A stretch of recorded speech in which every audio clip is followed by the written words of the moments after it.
샬롬, 하나님의 귀한 자녀 여러분. 고요한 시간, 주님의 말씀 안에서 평안을 누리시길 바랍니다.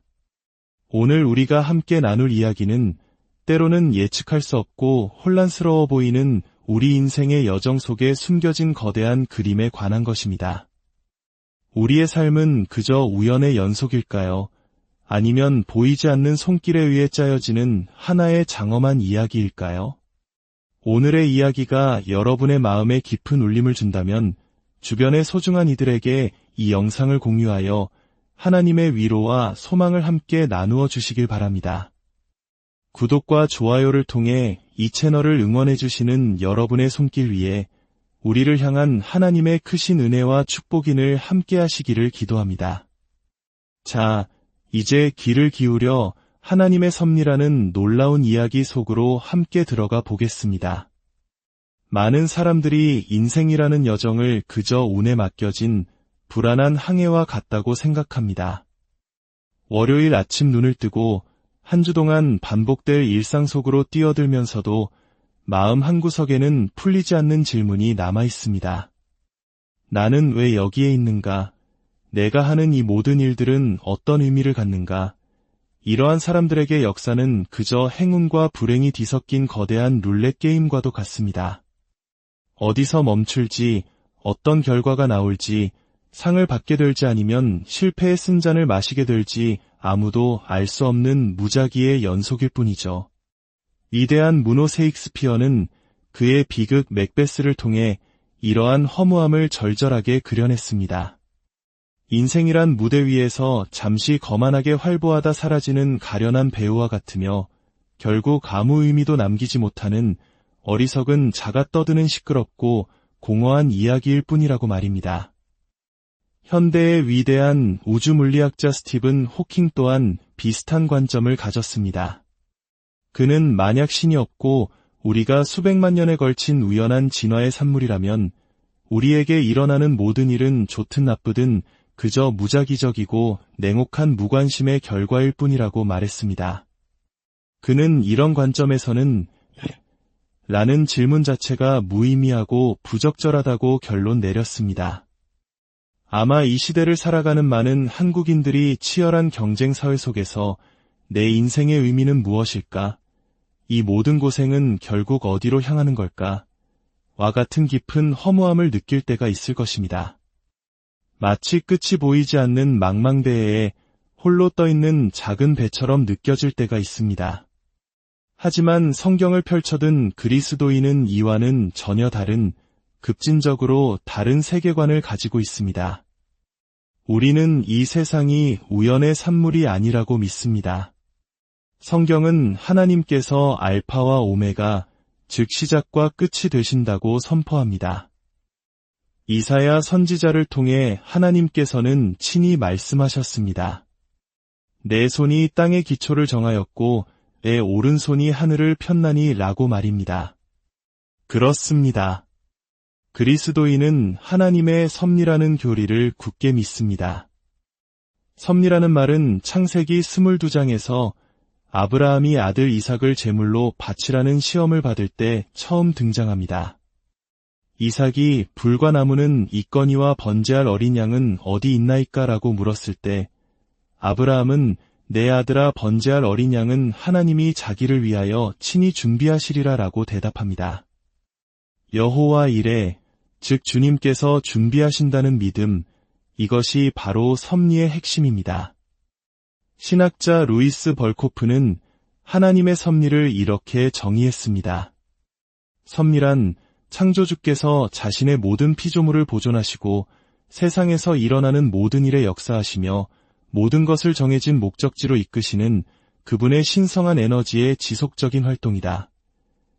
이것이 너무 어렵게 들리신다면 우리가 가장 사랑하고 자주 인용하는 로마서 8장 28절 말씀을 떠올려 보십시오.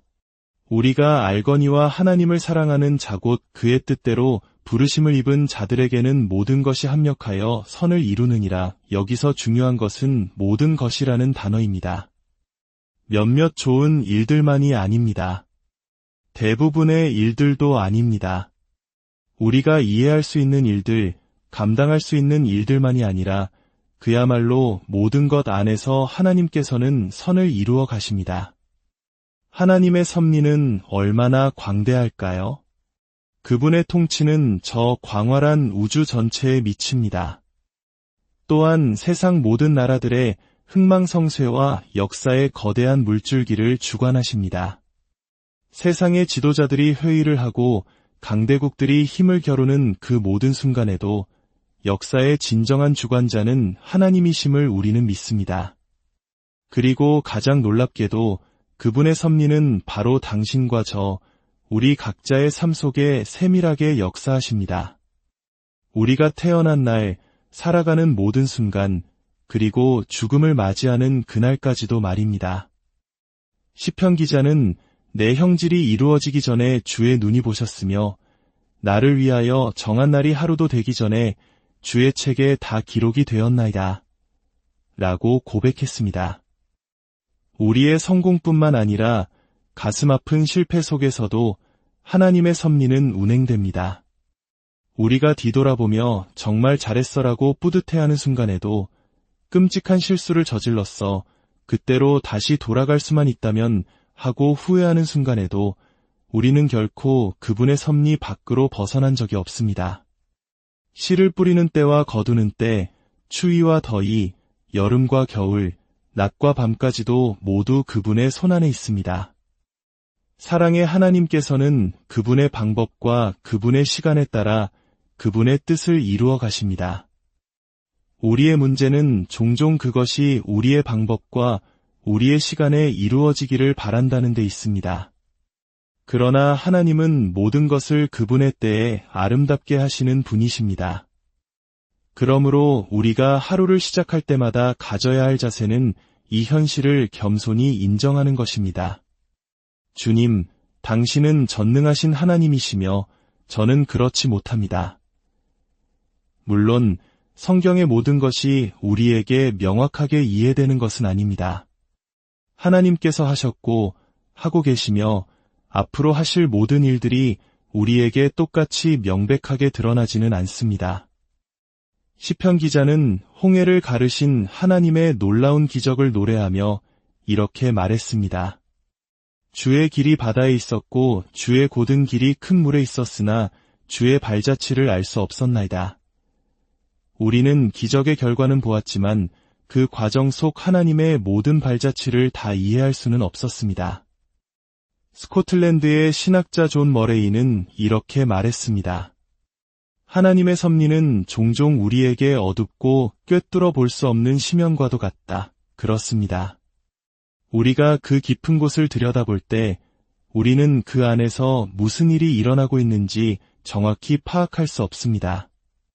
그러나 바로 그 하나님의 주권이 이 모든 신비 속에서도 우리에게 참된 안전과 평안을 제공합니다. 위대한 진리를 가장 극적으로 보여주는 이야기가 바로 출애굽기입니다. 창세기의 마지막 장은 위대한 지도자 요셉의 죽음과 함께 막을 내립니다. 그는 죽기 전 그의 형제들에게 유언을 남깁니다. 나는 죽으나 하나님이 당신들을 돌보시고 당신들을 이 땅에서 인도하여 내사 아브라함과 이삭과 야곱에게 맹세하신 땅에 이르게 하시리라. 그리고 그는 자신의 해골을 메고 약속의 땅으로 돌아갈 것을 맹세하게 합니다. 그리고 긴 침묵의 시간이 흐릅니다. 약 400년. 성경은 이 시기에 대해 많은 말을 하지 않습니다. 한 세대가 가고 또 다른 세대가 왔습니다. 요셉을 알던 모든 사람들이 세상을 떠났습니다. 출애굽기 한 장은 그러나 라는 말로 희망차게 시작하는 듯 보입니다. 이스라엘 자손은 생육하고 불어나 번성하고 매우 강하여 온 땅에 가득하게 되었더라. 아브라함에게 하셨던 하나님의 약속이 신실하게 이루어지고 있었던 것입니다. 모든 것이 순조로워 보였습니다. 하지만 바로 그때 8절에서 이야기는 급격히 어두워집니다. 요셉을 알지 못하는 새 왕이 일어나 애굽을 다스리더니 이것이 바로 우리 인생의 이야기와 같지 않습니까? 한동안 하나님의 공급하심 안에서 평안을 누리며 등 뒤에서 순풍이 불어오는 것을 느낍니다. 하지만 갑자기 길모퉁이를 돌자마자 예상치 못한 폭풍우를 만납니다. 그리고 우리는 외칩니다. 하나님, 이게 어떻게 된 일입니까? 당신은 섭리하시는 하나님, 번성케 하시는 하나님, 공급하시는 하나님이 아니셨습니까? 왜 모든 것이 이렇게 엉망이 되어버린 겁니까? 새로운 파라오는 이스라엘 백성의 번성을 위협으로 느꼈습니다. 그는 자, 우리가 그들에게 대하여 지혜롭게 하자 두렵건대 그들이 더 많게 되면 전쟁이 일어날 때에 우리 대적과 합하여 우리와 싸우고 이 땅에서 나갈까 하노라고 말하며 그들을 억압하기 시작했습니다. 감독들을 세워 그들에게 무거운 짐을 지워 괴롭게 하고 국고성 비돔과 라암셋을 건축하게 했습니다. 이러한 고통은 어쩌면 우리 민족이 겪었던 일제강점기의 수탈이나 전쟁 후 폐허 속에서 모든 것을 다시 일으켜 세워야 했던 우리 부모님 세대의 고된 삶을 떠올리게 합니다. 그러나 놀라운 일이 벌어집니다. 12절은 이렇게 기록합니다. 그러나 학대를 받을수록 더욱 번성하여 퍼져나가니 애굽 사람이 이스라엘 자손으로 말미암아 근심하여 악의 세력을 상징하는 애굽의 계획은 오히려 하나님의 계획을 이루는 도구가 되고 있었습니다. 그들이 억압하면 할수록 하나님의 백성은 더욱 강해지고 번성했습니다. 이것이 바로 하나님의 신비로운 섭리입니다. 애굽 사람들은 두려움에 사로잡혔고 그들을 더욱 혹독하게 다루기 시작했습니다. 흙 이기기와 벽돌 굽기, 농사의 여러 가지 일로 그들의 생활을 괴롭게 했습니다. 이 모든 끔찍한 상황 속에서 주목해야 할 사실이 있습니다. 하나님께서는 자신을 설명하기 위해 나타나지 않으셨습니다. 사실 출애굽기 한 장에서 하나님이라는 이름은 20절이 되어서야 처음 언급됩니다. 물론 그분은 항상 그곳에 계셨지만 침묵하고 계신 것처럼 보였습니다. 출애굽기 한 장은 설명 없는 경험의 연속이라고 할 수 있습니다. 이것이 왜 오늘날 우리에게 중요할까요? 바로 우리의 삶 또한 그렇기 때문입니다. 그리스도인으로서 우리의 지상 순례 여정은 결코 직선이 아닙니다. 수많은 우여곡절과 예상치 못한 굽은 길들로 가득 차 있습니다. 기쁨의 날들도 분명 있지만 어두운 날들도 있습니다. 풀리지 않는 질문들, 고난과 슬픔이 있습니다. 그리고 그 사건들에 대한 명확한 설명은 우리가 영원에 이르기까지 결코 얻지 못할 수도 있습니다. 이스라엘 백성들이 그랬던 것처럼 우리 또한 우리가 알지 못하고 이해하지 못하는 것들을 우리가 분명히 알고 이해하는 것의 비단으로 가져와야 합니다. 즉, 하나님의 신실하신 약속과 변치 않는 성품의 비단에서 우리의 고난을 해석해야 하는 것입니다. 나는 지금 이 상황을 다 이해할 수 없습니다. 하지만 하나님께서 알고 계심을 나는 믿습니다. 라고 고백하는 것이 바로 믿음입니다. 예수님께서도 말씀하셨습니다. 너희는 마음에 근심하지 말라 하나님을 믿으니 또 나를 믿으라. 너희 하늘 아버지께서 이 모든 것이 너희에게 있어야 할 줄을 아시느니라. 그분은 아십니다. 어느 시인이 쓴 시가 이 진리를 아름답게 표현합니다. 내 삶은 하나님과 나 사이에 놓인 거대한 직조틀. 그분이 어떤 색시를 쓰실지 나는 고를 수 없네. 때로 그분은 슬픔이라는 어두운 시를 사용하시고 나는 어리석은 교만으로 그 이유를 잊곤 하네. 그분은 직물의 윗면을 보시지만 나는 아랫면만을 볼 뿐임을. 북이 멈추고 직조틀이 고요해질 때까지는 하나님께서 그 거대한 캔버스를 펼쳐 이유를 설명해 주실 때까지는 알 수 없으리. 왜 어두운 실들이 금실, 은실만큼이나 숙련된 직공의 손에 꼭 필요했는지를 그분은 아시고 사랑하시며 돌보시네. 이 진리를 흐리게 할 것은 아무것도 없으니 그분은 선택을 온전히 자신에게 맡기는 자들에게 가장 좋은 것을 주시네. 물론 이 메시지는 지금 당장 고통의 한복판에 있는 분들에게는 받아들이기 어려울 수 있습니다. 지난주에 암 진단을 받았거나 사랑하는 자녀를 잃었거나 깊은 절망의 터널을 지나는 분들에게는 이 모든 말이 공허하게 들릴지도 모릅니다. 하지만 사랑하는 성도 여러분, 이것 하나만은 기억합시다. 우리 삶의 가장 어두운 순간에도 하나님은 우리와 함께 하십니다. 그분은 우리 자녀에게 불필요한 눈물 한 방울도 흘리게 하지 않으십니다. 그분은 실수를 하기에는 너무나 지혜로우시며 잔인하기에는 너무나 선하신 분입니다. 비록 우리는 알지 못할지라도 그분은 모든 것을 아십니다. 아버지 하나님, 당신의 말씀을 감사드립니다. 우리가 믿는 바를 진정으로 믿는다는 것이 무엇인지 가르쳐 주옵소서.